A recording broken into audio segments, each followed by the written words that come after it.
You're listening to Rendezvous with the Writer with Bobbi Jean and Jim Bell, only on LA Talk Radio.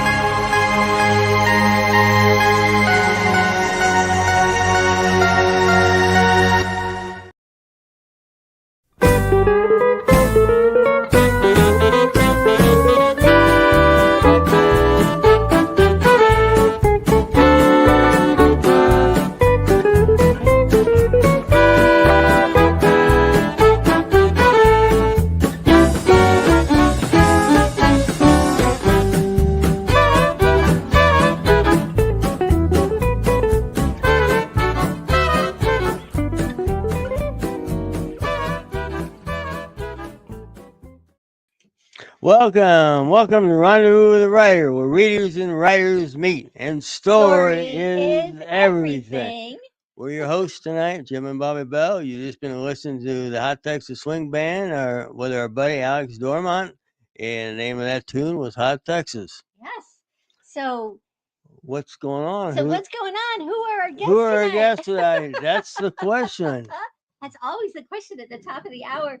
Well, we are excited to have two guests with us tonight in the second half of the show. Not with us quite yet. Standing by our authors, Preston Lewis and Harriet Coker Lewis, and they'll be taking center stage. And right now, let's welcome our first guest, author Jan DePayne, in the limelight with Jan. Welcome, Jan. Hi, Jan. We're delighted to have you with us tonight. Thank you. Where are you joining us from? I am in north central Minnesota. And have you had snow yet? Not yet, but usually by Thanksgiving, if it's a normal year. Yeah. We had some the other day, which is kind of surprising for us. And it really, it melted within a couple of hours, but oh my goodness, power out, limbs down, slow traffic, all the, we don't know how to drive in snow in Albuquerque. I read about that. Well, we're going to be talking with Jan about her new book, Rabbit Moon. And to get us started, Jim has a little bio. We have a little bio here. Jan DePayne, drawing from her years in the Southwest and on the Navajo Nation, Jan DePayne writes using themes of courage, regret, hope, and restoration in a world of kinships within differing cultures. She attributes an early interest in writing to a wealth of family stories, including that of a great-great-aunt taken captive by Comanche Kiowa raiders in 1870s Texas. She is a member of Western Writers of America and Women Writing the West. She and her husband, John, live in northern Minnesota. Welcome, Jan. Welcome, Thank Jan. you. Thank you. Glad to be here. So this is for our readers and author friends that are joining us tonight. This is a thrilling mystery thriller ride, and it'll grab you from page one. There were many times I was holding on to the edge of my seat, and Jim would look over at me and say, "Breathe, honey. I think you need to breathe." Just a fabulous book. So, Jan, tell us a little bit about what inspired Rabbit Moon. Growing up on the reservation, I guess, is what inspired it. I mean, I think you write about the things that you know and the places that you're from, the people that you were around. And that's where I lived on the Navajo reservation. So, and you have a medical background, right? Yes, I do. So when did you start writing? I started writing pretty much full time after I retired, and I didn't retire from medicine until 2013. So, but I've always written. I mean, since I was a little kid. I mean, I wrote stories all the time. You take us, I think most all readers, we love to follow the author on the ride wherever the author is taking us, and we hope that we can trust the author right at the start so that we know that wherever we go, we're going to have a really interesting journey. And I found with this book, Jan, that you also share quite a bit of, I guess I'll say, Navajo culture, and the differences for those of us that are not of the culture. I really enjoyed how you without you taught us and shared lots of different vision and how things are perceived and the difference through the eyes of your main character Marin and then the people that she comes in contact with. What is the rabbit moon? The Rabbit Moon, when I came up with that title, it was mostly to give a sense of the differences in the two cultures. Like when I moved there, all the things that I didn't know and the things that were new. And on the reservation, and I'm sure in many other places too, it's a rabbit in the moon, not a man in the moon. So if you look at the full moon, it's almost a full moon outside lately. You'll see a rabbit. The two ears are pointing up towards the top and the little body and feet are down at the bottom. So that inspired the title. And there's, lots of mythology around the rabbits and animals, creatures in general. So that's where the title came from. Is the rabbit in the moon, is that a good sign when you see that, or is that a something to worry about? It's just sort of is. It definitely means the moon is full because you don't see it unless, the moon is full. So everything that in our culture goes along with the full moon, it kind of goes along with the full moon in other cultures too. Only it's a rabbit, not a man in the moon. There's a little conversation early on between Marin and Vanjie. And am I saying her name right, Vanjie? Yes. And they're talking about the rabbit moon. And one of them talks about how the first day of the month before you say anything, you say rabbit, rabbit, rabbit. And that's actually a tradition in my family. I've heard that for as long. Yes. And sometimes my sister will text me. She's in Illinois. She'll text me on the first day of the month and she'll, to be sure that if that's the first thing I'm reading or saying. So I thought that was so fun that you included it. And of course, you share that it's not Navajo lore. It's, it's part not of. That I know of. It was in my family. And I texted to my kids too at the first of the month and my husband. And no, I don't know of any culture, Navajo culture for sure. But well, Benji says that she read it. She said, yes, she does. So. Jan, when I first heard this one morning, Bobbi, all I hear out of her mouth is rabbit. Rabbit. Is there a rabbit in the house? Rabbit. Goodness. Not knowing that this is a good luck saying, Well, you're supposed to, it's supposed to ensure that you have a good month. Yes, absolutely. Yep, rabbits on your side. That's what they say. Yeah. There are some other things that you weave into the story. For instance, the North. There are some thoughts about the North within the Navajo culture, and also in the Hogan, the North Wall. I think if there's been a death in the Hogan, do you want to just share a little bit about that with our listeners? In Navajo culture, the directions, east, west, north, and south, all have a significance. And the creation story, the Navajo creation story, has a lot to do with how the Hogan is built and who sits where.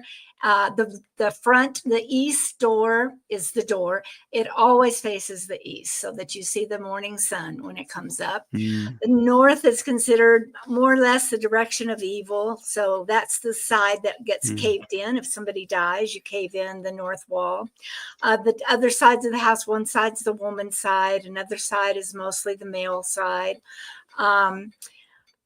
There's a side for visitors. Everything's very prescribed, and they do it according to the creation myth. You'd have to read the whole creation story. So even the way you build the Hogan, is part of this creation story.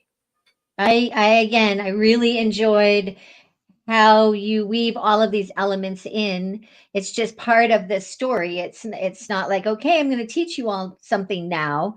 It's just the way that this story is told. I for one really appreciated that. What do you hope readers will take away when they finish reading your books?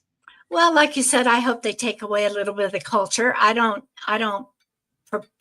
say that I am an expert on Navajo culture. I talk about and tell about a story about what I learned, where I lived. I'm not Navajo. My heroine, Marin, she is not Navajo. She's Anglo. But my favorite books are books that surprise me, or they give me a very satisfied feeling at the end, like I learned something, but I also read a really good, exciting story, and it had some twists and turns to it. That's what I hope people take away. And if you can come away with a little knowledge of a different culture, maybe one you didn't grow up with or one you're not familiar with, there's that too.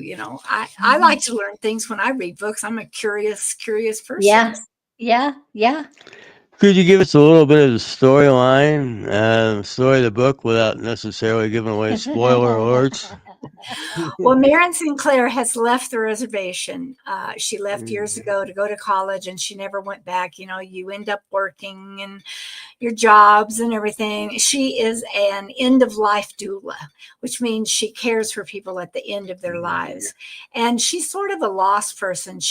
Her family is dead. She cared for her father until he died. She doesn't have a extended family really, and she doesn't really have a home or a family or a place that she feels like she belongs. She had a very good friend in high school and all through her growing up life, Vanjie So, and Vanjie contacts her and says, I need you, come see me, I need to see you. And so Marin goes back to see her, and from there it's all kinds of things happened. And so heart-wrenching and exciting, and we learned that Marin is a gal with a lot of gumption and very observant, and she just gets through a whole maze of obstacles and challenges that you put in her direction. Oh yeah. Do you want to ask your favorite question? Oh, we got a couple questions, but we'll ask the one. Yeah, your characters, did they ever surprise you? Oh my goodness, yes, they surprised me a lot. I had an outline for this book years before I actually sat down and wrote it. And once you've developed people, they're people, and they have a mind of their own, and they've got their own characters. And there are some times when they surprise you by saying, no, I would never do that, or this wouldn't happen, or don't kill me. So yeah, they do surprise you sometimes. You're like, well, I'm the author here. Oh, Jan, this has been fun chatting with you. Tell us, what do you have coming up next? Well, I'm working on book number 2 and book number 3. Book number 2 is basically written. It just takes so long with the editing and everything to get it out. Hopefully that'll come out in 2025, and then hopefully the next year, number 3. I don't know how far I'll go. We'll see how it works out. Yeah. Okay. Well, how can we find you? How can our listeners and watchers out there find out? I have a website, jandpayne.com. Very easy to remember. I have a website. I'm on social media, Facebook, Jan D. Payne author. That's pretty much the way to find me. We've been talking with Jan about Rabbit Moon. I'm holding it up one more time so you can see this beautiful cover. And Jan, we have somebody in common, don't we? We have Blue Cottage Agency and Clicks by Madison. And they are sponsors of the show, and we absolutely love working with those ladies. I'm sure you do too. I do. We're going to take a step away. We're going to hear a word from Blue Cottage. And Jan, thank you so much. You get back in touch with us when the next one's ready. Thank you. Thank you. So delighted to have you back on. Thank you. I enjoyed it. Jan. We appreciate it. Thank you. And when we come back, we'll be talking to Preston Lewis and Harriet Coker Lewis. Don't go away.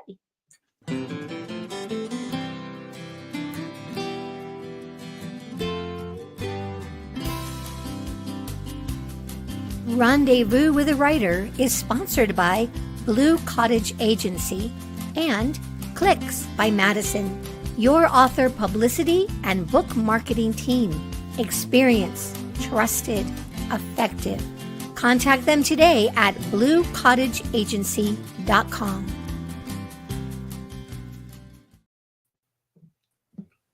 Welcome back. Welcome back to Rendezvous with the Writer with our special guests, Harriet and Preston Lewis. And we're going to be talking about all these fabulous books.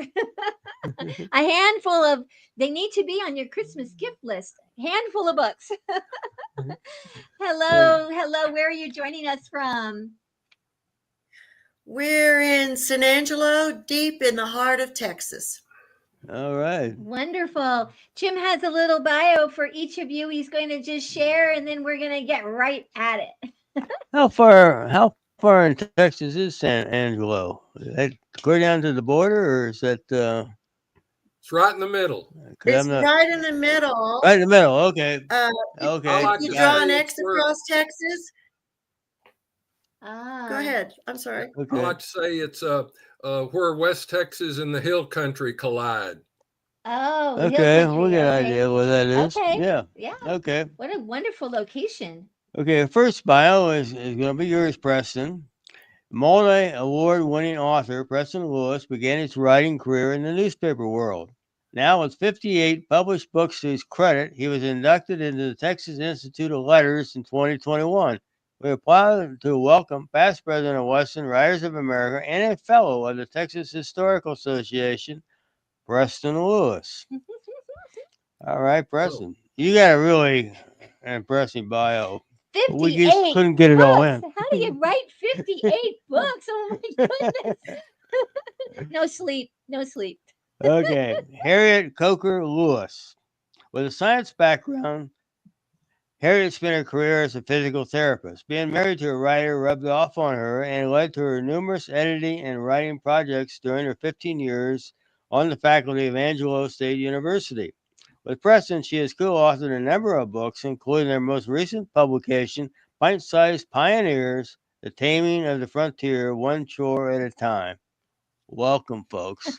So nice to have you here. Thank you. Thank you. Oh, how fun. We love to see the screen full of faces. That's really fun. So let's see. Let's talk about the new book.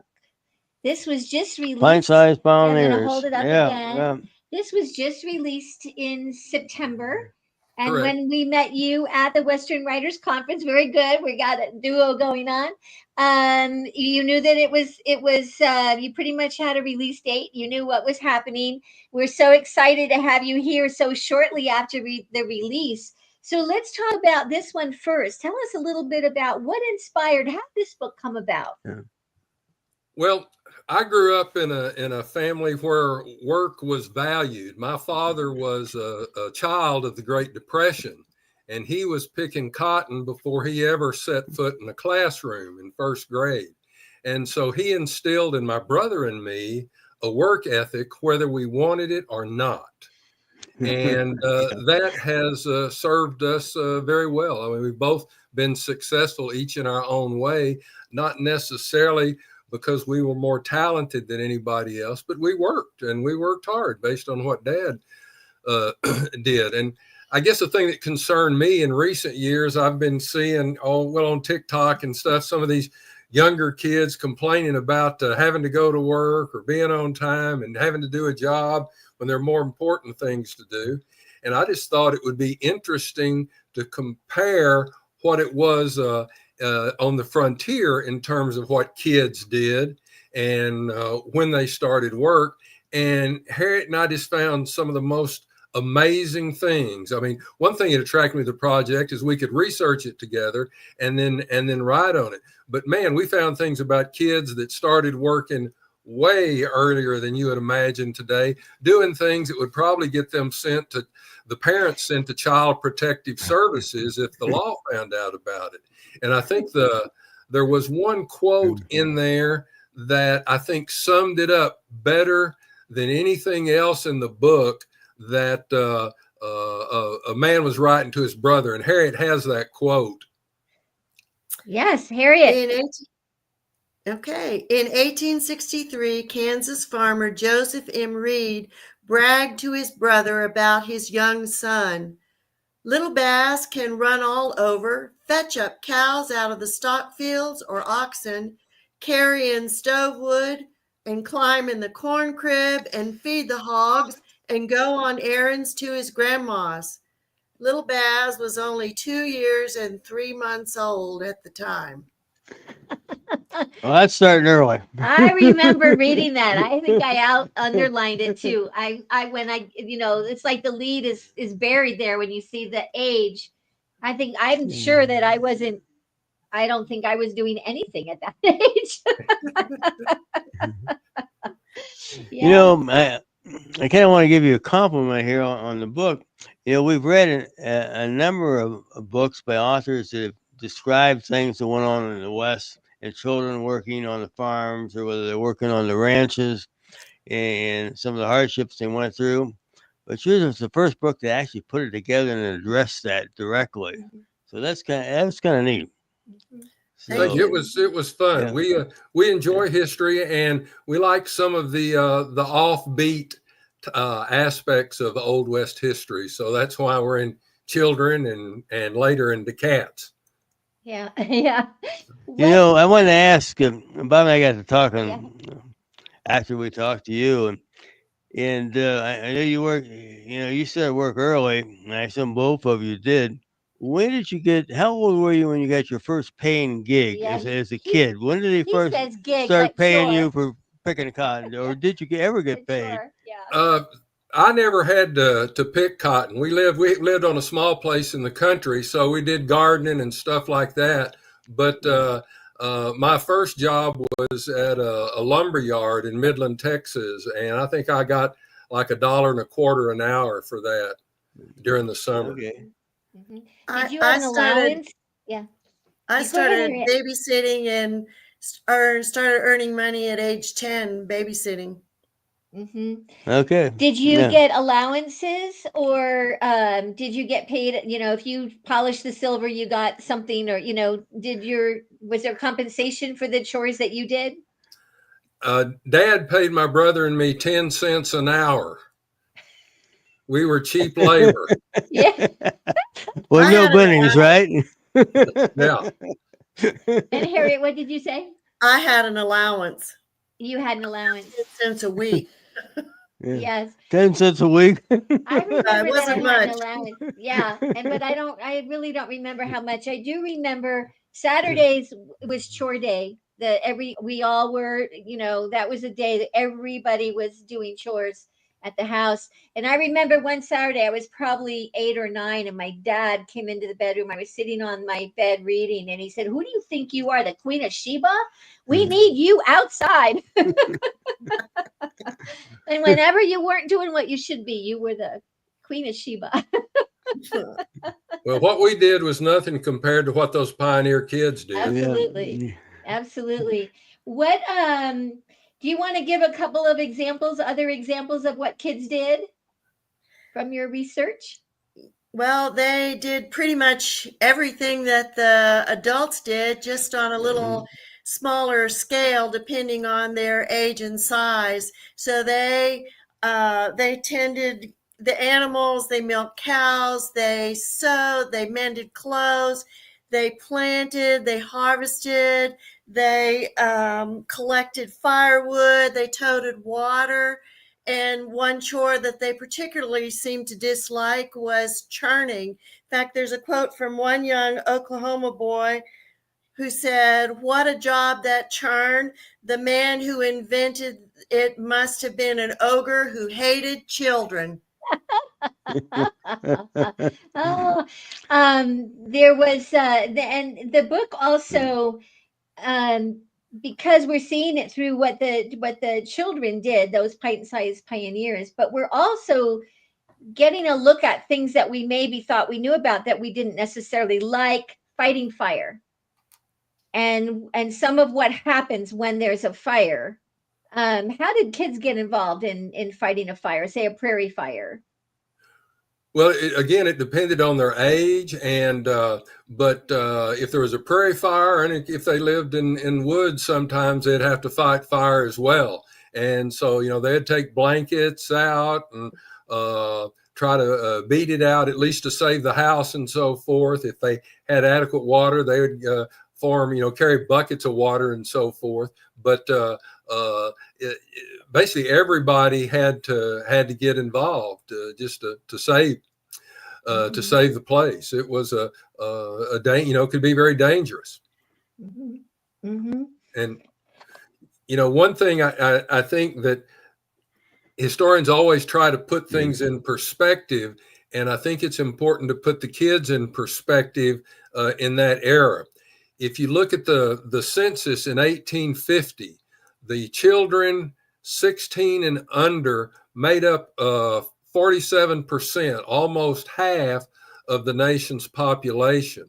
Now, a century later in 1950, and we're children of the 50s, that percentage was down to 27%. So it went from about 50% to 25% in 100 years. So on the frontier, the children were an important part of the labor force because they were necessary to help make ends meet and keep the family surviving and thriving where they could. So it's a very important part of frontier history and the contributions that they made. Mm-hmm. And of course, we know what happens as they settle, but the whole beginning part where you talk about the journey west and the movement, whether they were on wagon or they were with hand carts, that was all very, very interesting. And some of the situations they would find themselves in, like suddenly being the head of household, for instance. Right. Is there anything from that overland experience you'd like to highlight? Well, I just think that they carried a load, and I think it was a young girl that was walking. I think it was from Iowa to Utah. She was Mormon and said years later, "I walked every step of the way, much of the time carrying my little brother on my back." I heard that. And I think that sort of sums up the challenges and the types of things that they did. I mean, they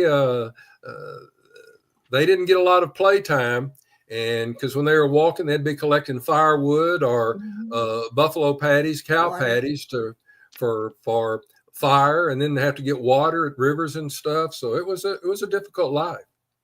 Yeah. Do you want? I can hear you have a question. Well, I got a couple.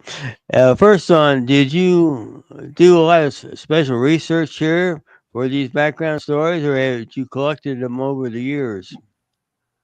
It's a little bit of both and so forth. I used a lot of secondary sources, but used a lot of primary sources, particularly with the old newspaper articles that you could find online through newspapers.com. And then Harriet was involved in pulling a lot of those together, and she was especially helpful looking at the what the women, the young girls did and so forth, because oftentimes they were overlooked and in many ways had it harder than the boys. And Harriet can explain that. Yes. Tell us a little more about that, Harriet. Well, the girls tended to be ones that they did both the women's work, and many times they did men's work too. And they plowed and planted. They tended animals. They shoveled manure. They picked cotton. Whatever needed to be done, and that the men were doing, the women were doing along with their women's chores. And this is kind of a good illustration is when an Iowa farmer went to Chicago to adopt a child, and he and his wife were very specific. They wanted a girl. And the adoption agency tried to talk them out of it and say, no, you want a boy. They said, no, we want a girl. It's much easier to make a boy out of a girl than it is to make a girl out of a boy. And there are lots of instances of girls doing men's work, very few stories of the boys doing the girls' work. Mm-hmm. So the women were really equipped if they found themselves alone, weren't they? Because they sort of knew how to do it all. Yes. Yeah, they had to learn to defend themselves as well and so forth. And in Texas and in some places in New Mexico in particular, after sundown, the women and some of the older girls would dress in men's clothing, slacks and shirts, just in case there were Indians, so they would think there were more men there to protect the home than there actually were. Mm-hmm. Yeah, that's so smart. That was something that, never occurred to me. And that's what this book just highlights, all kinds of things that we might think we're familiar with if we're any kind of an armchair historian, but you bring out so many details of things, just even water, the digging of wells, the challenges of getting, do you want to talk? That's another huge topic, of course, in the West is water. Do you want to touch a moment about how kids got involved in water? Sure. It was, water is the, is the fountain of life. So it was, of course, necessary. If they were lucky to live near a water course, a stream, or a river, then they would tote water in buckets. If they lived farther away, then the family would load a wagon with barrels and drive to the nearest water course, fill those barrels up, and come back home. And it was real labor intensive. I mean, and to show you how, in a sense, close we are to the frontier, my grandmother never lived in a house, and she died in 1943. She never lived in a house with running water and electricity. And that's just, 2 generations removed from me. A heartbeat ago. Yeah, and a heartbeat ago. Yeah. Water also, particularly on the plains, was also a problem. I mean, you needed it to survive and you needed it for crops, but rains could destroy your house. And Harriet liked some of those stories about rains on the prairies and what the women had to do. Just a few quick examples of what they had to do. There's story of one woman who they lived in a sod house, and those were notorious for having leaky roofs. And she put the baby in a cupboard to protect the baby from the leaking water. And there's another story of a woman who walked around her house with an umbrella. It was raining almost as hard inside as it was outside. And then once the rain stopped, they had to carry everything outside to let it dry out. So the kids were involved in that too. Yeah, they're just chores today or back then that we just have no concept of, just because of how much further we've advanced. Yeah, I know. If you thought today, if you said to anybody, an adult or a youngster, okay, you've got to get to the closest river, to bring some water back. I don't even know where, that'd be like miles from here. It'd be tough for us to survive. We would not make it. We would not make it. We'd have to toughen up. You talked a little bit about work ethic, and I think with 58 novels under your belt, or books under your belt, Preston and Harriet, you've done editing and writing for years and years. You two definitely are the wonderful role model for work ethic. What would you say was one of the benefits for kids who lived through this time with these chores? Well, I think first of all, it was just the teaching them one responsibility. They learned self-reliance, and they got confidence because they could work and figure things out on their own. And so they were a big help to the family, and of course that helped them later on. And they were a big help to the development of the country. You've got to understand, in this period after the Civil War to the turn of the 20th century, those were the decades when America became the country that we know it today. First of all, they filled in the land and settled the land between the coasts. Was the rise of the railroads and modern transportation, the use of the telegraph, and the beginning stages of modern communication, the development of the corporation and business as we know it. And so those were the sort of the macro picture, and these kids were making their contributions in the micro picture as well. Mm-hmm. We've been talking about pint-sized pioneers, taming the frontier one chore at a time. This is the newest book that Preston and Harriet just published. It's a wonderful read, and I would highly recommend it on your holiday gift list, as well as the books we're going to talk about when we come back. We're going to step away for a moment and show you one of the places that you can order these books, as well as most all of the books from our Rendezvous with a Writer guests. And that is our Out West Shop page on the great affiliate bookshop.org. So stay tuned. And when we come back, if you like cats or don't, we've got two great books we're going to talk about. Stay tuned.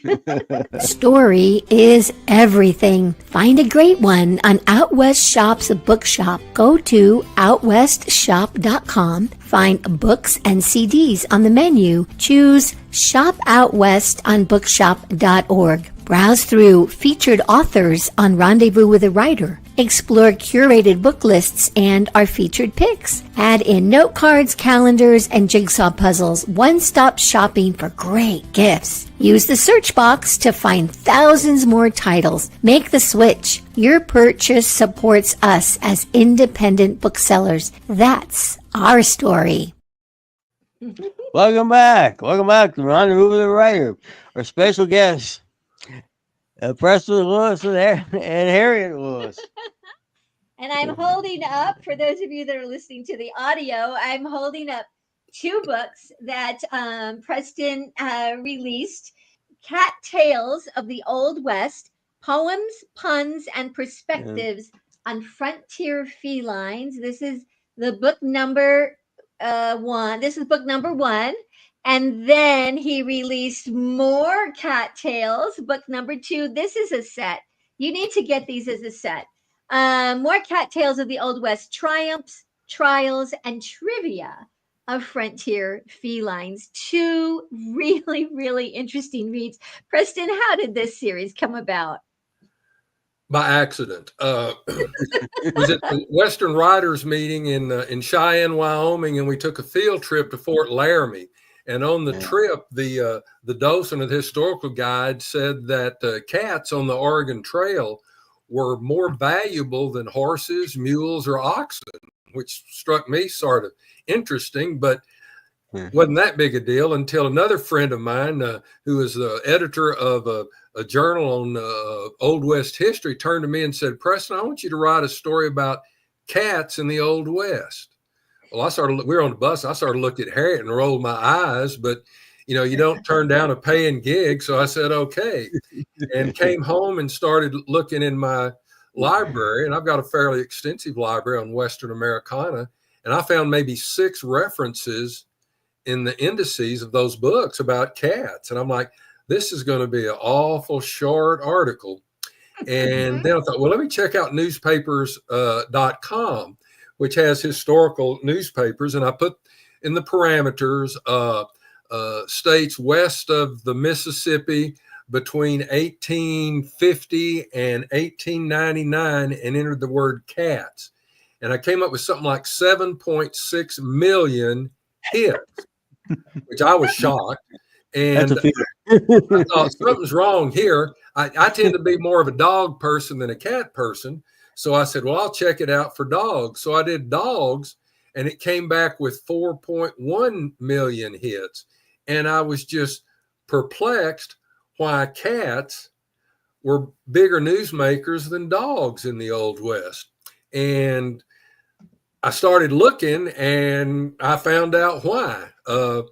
One, I think there were 2 surprises about it. One, cats were both necessities and nuisances in the Old West. Necessities for the rodent problem. And they were nuisances because they made so much noise at night that people just couldn't go to sleep. And they were absolutely hated because of that, because they disturbed all the night times. Remember, this is a time when you didn't have air conditioning. People slept, at least in the spring and summer months and early fall, with windows open and stuff. Cats are out cavorting and carousing, and they were just a pest. And I think the second surprise was that there were actually cat drives that, much like cattle drives, but particularly around mining towns and so forth, because they were so important to help with rodent control. Now, Harriet can tell a little bit about one of her favorite stories, but people would throw things out windows, anything to try to chase and scare those cats away so they could sleep. So yeah, Harriet, you might talk about. So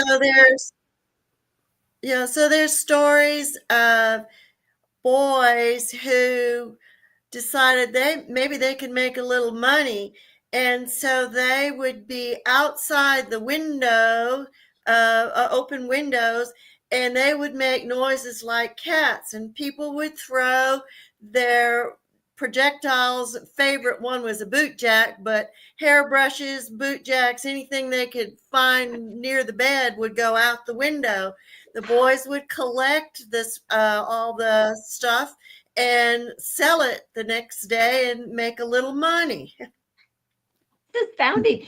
You know, we are great friends with a lot of Western songwriters and poets, and we've had some songs about dogs and some poems about dogs that I can think of. I can only think of a couple of cat songs, and they were kind of about cats and rodents, you know, and mice, or being cats themselves, kind of food for coyotes. Not necessarily cats the way you present them in these two books. So, to our Western songwriter friends, you need to go do some research. There's a ton of great stories about cats. Well, yeah, I uncovered an article from Deadwood, Dakota Territory, 1878, that said before they got cats in Deadwood at this one particular warehouse, that rodents were doing on average between $10 and $20 of damage to merchandise a day.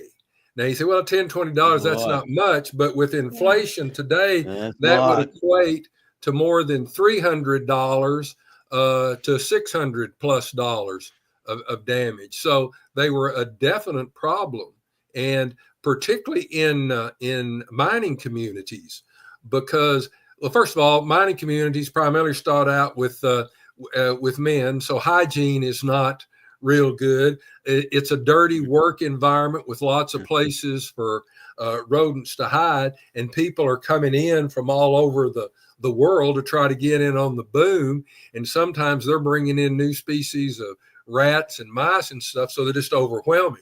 And there are lots of instances that I was able to document from the California gold rush all the way through the gold rush in the Yukon in the 1890s, where sharp entrepreneurs would make a killing. There was a barber in Los Angeles that at night he would collect cats, that stray cats, just trap them, not even buy them. And he shipped them on a schooner to San Francisco and sold them for $50 to $60 a piece. And pretty much every gold rush or silver rush or mining boom town had that. I spoke of Deadwood. Probably the most famous cat drive, as I call it, was a fellow named Fatty Thompson out of Cheyenne, Wyoming. And he had kids collect cats, stray cats, and he paid them a nickel a piece. And then he took them to Deadwood and sold them for $50 to $75 each. His biggest customers were the girls of the Gulch, as the prostitutes of that time were known locally. It's a sort of known among Western historians as the cat for cat houses drive.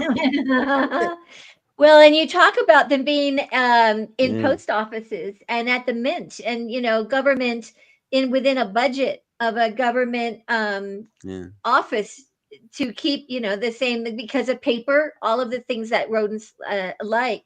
And to me, that was absolutely fascinating. These two books are just fantastic. I'm going to hold them up again. The first book is Cat Tales of the Old West: Poems, Puns, and Perspectives on Frontier Felines, and more Cat Tales of the Old West: Triumphs, Trials, and Trivia of Frontier Felines. And I would recommend, you really need them both. And you need them for you, and you need them for holiday gift giving. If there's any cat lover that they will really enjoy these books. So what's next for you guys? What are you working on next? Well, I'm working on a historical novel for a spring release based on the Battle of Franklin on November 30th, 1864, and so that's going to be out. Right now, it's targeted for May. So that's my individual project. And together, we're working on a sequel to Pint-Sized Pioneers, and this one will be called Pint-Sized Pioneers at Play, Homemade Frontier Fun and Danger, and it's slated for a fall release. So you're all gonna come back in the fall when you have both of those books out, right? Yeah, we'd be glad to. We'd love to. Great. And I just want to point out that Preston has a wonderful story in this new anthology called Through Western Storms. And this has a number of authors that we've had on the show, and we're working right now to schedule some for January and February. This is a phenomenal anthology, and we can't have Preston on and not mention it. So, Well, thank you. Thank you. It was a fun story to write. So where can people find you? Well, on Facebook, I can be found at Preston Lewis Author, and my website is prestonlewisauthor.com. And then our publishing house, where we have started publishing our own books, is barisopress.com. There you go. Right. That's really smart, Harriet. Yeah, we like that. She's holding got up. one Yeah, too. there they Oh, are. you got one too. Yeah. They're very That show and tell is always good. And they can always find the books on Amazon, or they can get them through our barisopress.com. Excellent. Now, Jim Excellent. has a little quote that we want to share. I We know we're do. looking at our time. It's been so fun to have you with us. Well, thank you. We've enjoyed it. Thank you. It's been great. We have one from the book, but I got a little short one. I thought I'd check out Mark Twain, because he talks about everything. And he says, a man who carries a cat by the tail learns something he can learn in no other way. Can you imagine how that cat would go for you? Okay, we have from the Daily Tombstone, Arizona, January the 23rd, 1886. Goodbye, Pussycat. An Auburn man recently cured his cat of getting upon the table in search of provender. He left some nitroglycerin in a saucer close to the edge of the table and poured a little milk on it. Then went out and waited. As he peeked through the window, he saw the cat jump upon the table. He smiled. Soon the cat found the milk, and in drinking it, put its paw in the saucer. The man laughed aloud with glee. Then he heard a noise and slowly got up from a cornfield over the fence, picked several cords of splinters out of himself, and stared into the house to see how the cat felt, but was surprised when he found the cat had gone and taken the house with her. Yeah. It's something. It's a real Okay, so story. that's Cat Tales and more Cat Tales. And Pint-Sized Pioneers, we're thanking our guests, Preston and Harriet, and our in the limelight guest, Jan Payne, that was with us earlier with Rabbit Moon. Next week, our guest is, we have two. Mike Bray, co-founder of Wolfpack Publishing, is with us, along with one of their authors, Peter Brandvold, and we'll be talking with Peter and Mike, and we'll be talking about these two books of Peter, another prolific author. I don't know, you Western writers, you just write and write and write. It's How you astounding. doing? You see how many books? Well, it keeps So, us off the streets and out of jail. So again, thank you so much to both of you and to Jan. We want to thank our sponsors, Blue Cottage Agency, Clicks by Madison, and OutWestShop.com. Sam Hassan of LA Talk Radio. You can find this episode 110 on Podbean probably tomorrow, and still today on YouTube, Facebook, and LA Talk Radio's website. And do you have a parting comment? First, thank you again. And the parting comment is, it's always a great day out west. Keep writing. We'll keep reading. Thanks. We'll see you down the trail. Thank you. Bye-bye. Bye-bye.